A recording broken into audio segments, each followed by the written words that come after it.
He kept the spare key long after the door was closed, not out of malice, or some lingering hope that he might one day use it to let himself back in. No, he kept it because it felt like the last tangible piece of a life that had once been his. It was a small, cold piece of brass, its edges worn smooth from years of turning in a lock he no longer had the right to open. The day she asked for it back never came. He expected it to. In the early days after the breakup, he'd tense up every time his phone buzzed, anticipating a text message. "Hey, can you drop off my key?" But the message never arrived. Weeks turned into months.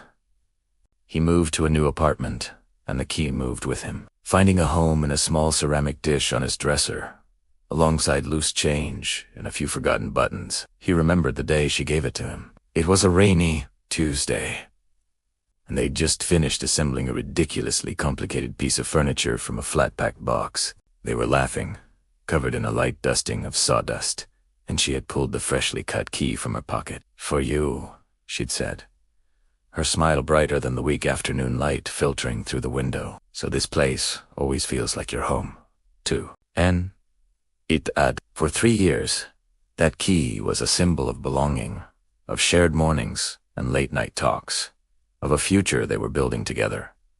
Now, it was just a key, a relic.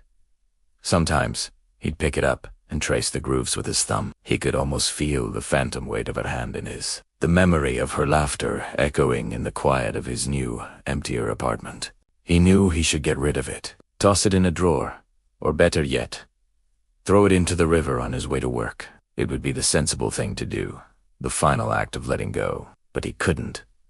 One afternoon, scrolling mindlessly through social media, he saw her.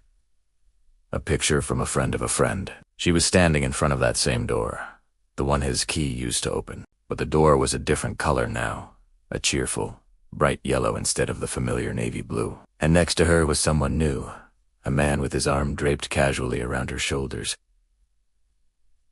They were both smiling, squinting into the sun. The caption was simple: "New beginnings." Something in him shifted. It wasn't sadness. Not exactly. It was more like acceptance. A quiet acknowledgement that the lock had changed. His key, the one he had been holding onto so tightly, was now just a piece of metal. It no longer held any power, any meaning beyond the memories he had attached to it. The door was different. The life behind it was different. And she was happy. That Evanine.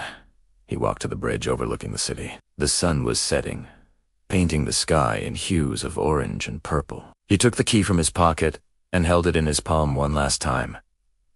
He didn't think about the arguments or the tears. He thought about that rainy Tuesday, the sawdust, and her bright smile. He thought about the good times, the love that had been real and true, even if it hadn't been forever. He whispered a silent thank you into the evening air. "Thank you for the memories, for the home we built, for the love we shared." And then, with a flick of his wrist, he tossed the key into the water. It made a tiny, almost imperceptible splash before disappearing into the current below. He didn't watch it sink. He just turned and walked away, feeling lighter than he had in years. The door was closed, the lock was changed, and now, finally, the key was gone. He was free to find a new door, one that would need a brand new key.